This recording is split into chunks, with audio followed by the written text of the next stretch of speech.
Hey there, and thank you for watching this video that's going to demonstrate how to safely use a circular saw to notch a concrete paver. So we just took out an old fence and we moved the fence back to set it back into an existing concrete slab.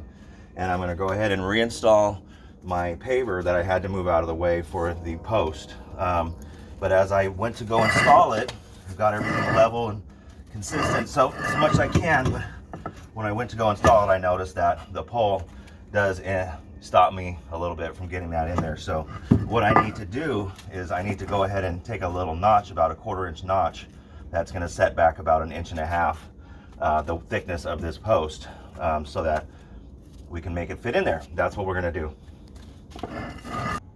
Okay, so we're back, and I'm going to talk a little bit about the tools that I'm going to use here. So what I did, you didn't see me, but I notched, or I marked using my Sharpie or something that you can just put a mark on. I marked my depth and the width of my notch here, and I didn't do it a lot because dirt kind of tends to tear up these Sharpies if you do it. So I've got what looks to be about a 1/4 inch by 1 7/8 notch here. When you take the measurement, you'll see that it's 1 7/8, just shy of 2 inches on the depth. So I've got a couple of options when I want to make this notch. I could use my right angle grinder. I've already have a diamond abrasive blade on here, and that works pretty well, but it's not as clean as you would do, we'll see, with the circular saw here. And the depth, I can't get that 1 7/8 depth with a vertical cut. So that might be a little challenging. I could also use a masonry grinder wheel here for my angle grinder, and I could use that masonry grinder, but that might it's going to produce an uneven, kind of really dusty, and I'm going to have to dig, like we said, that 1/4 inch depth. So that could be a little tedious, and just I think here the best option is going to be the circular saw. I've already taken off the standard construction wood framing saw blade from my using the attached Allen key, and I've replaced it with a masonry blade, or sometimes they call them a tile blade. Or this blade has a diamond encrusted abrasive, so it's different in that it's not actually cutting, it's grinding into tile or into brick or masonry applications. They are more pricey because the cost of manufacturing.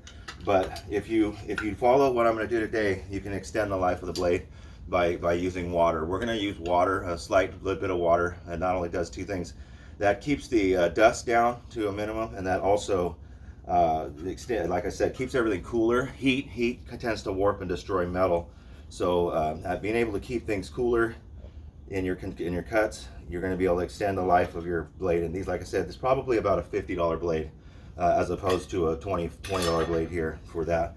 So you want to keep that in mind. Another thing we really want to talk about here is safety. Safety is critical here because you have you have your saw blade. You're going to be close interacting. This is a very small cut. Small cuts tend to be very challenging because you can't see as well. So I definitely want to be using not only my eye safety glasses and my hearing protection. For this, I'm going to be using a helper. Make sure your helper also has eye and ear protection and is wearing the appropriate clothing. And I've got my gloves, and probably want to make sure if you're on the outside of somebody's house, you're most likely on a GFI breaker. But we're gonna go ahead and set up and make the cut. Well, let's do one more thing here. I want to demonstrate if you can come in on the saw a little bit. So what I want to go ahead and do is I have 1 1/8 depth. I want to check my saw blade depth, and it's about 2 inches right there. So what I'm going to do is I'm going to drop this plate down about 1/8 of an inch, just barely. Let's see if that did it. Yeah. Got to make sure you loosen it here, and then move that plate out to right about there, to 1 inch. I'm gonna go just beyond, but 1 7/8. tighten that plate back up. So now that plate is good and tight, but you have a depth set on your blade. So when I pass, I'm going to make one pass sort of parallel with that edge. So we'll be back. We're going to set it up and make the cut. I wanted to mention one thing that I discussed. I said we're going to be using water here. There's a couple of safety considerations we need to make for that. When I say water, I mean we're using a very little bit. There's a couple of options. You can have somebody holding a hose with a nozzle. If that's not available, you can take a bucket or a big jug of water and you punch a hole inside of the water of the jug at the base, and that'll give you that time of amount of water use that you can keep that blade cool. And you just want to keep a little stream, probably a 1/4 inch stream of water, or a 1/4 to 3/8 stream of water. That's going to help keep that dust down and the blade cool. Like I said, you don't want to have water everywhere, and you do not want to have your water where your extension cords are coming in. You want to keep that in mind. Keep your extension cords higher elevation or away from the flow of water.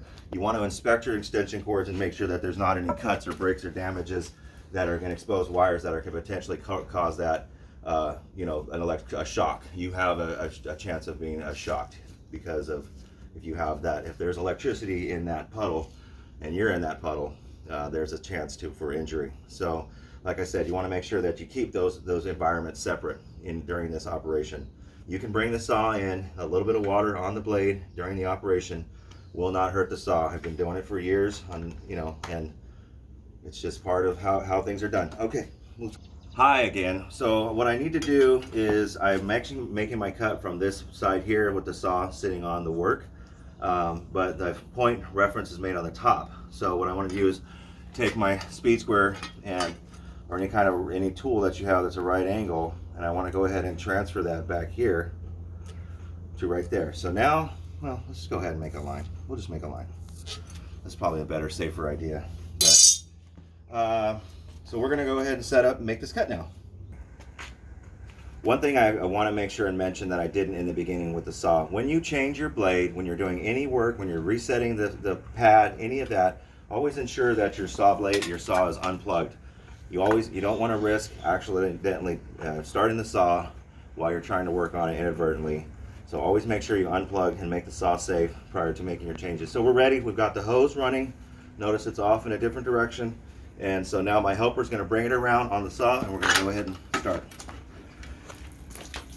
No, on the blade. There you go. This way, please. Come around, bud. Oh, he's in. Okay. No, he's fine. Get a different angle. Stop.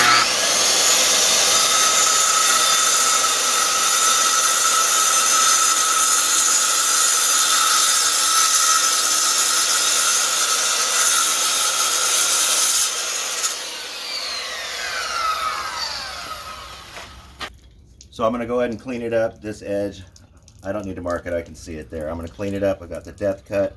I'm just going to use my little.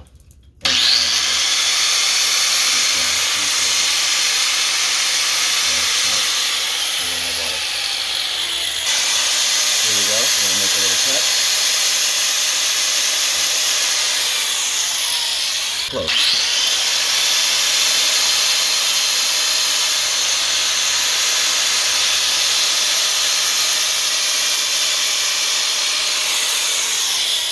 Back, and we see that now we have this notch. Go ahead and test fit it real quick. Fits in there nicely. I'm very happy with that, but now I just want to actually I'm going to remove a little more material, a little more sand, hit it with a little 12-inch torpedo level, small torpedo level, and make sure it lines up with this and the concrete. But that'll be for another video. Thank you for watching, and have a great day.